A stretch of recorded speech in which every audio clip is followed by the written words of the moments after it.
So what's up, everybody? Here is a peek at 85% done.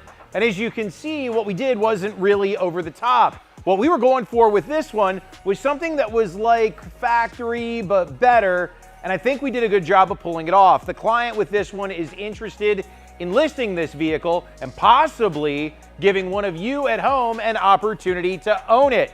So we took a really popular color, Stealth the whole thing out.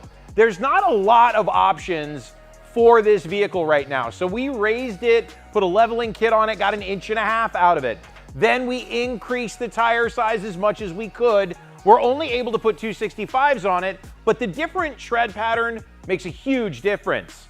Combine that with the fact that we left some gloss accents. We matted the rest of it out, and every piece of plastic on this automobile was custom matched to match the original OEM grille. Combine that with the roof rack that was also custom matched and the installation of the rock light, and the whole thing actually comes together really nice. In fact, I think the vehicle was able to keep its character, but maybe gain a little bit more So in the comments section, let me know your thoughts and enjoy what this sucker looks like when it's completed.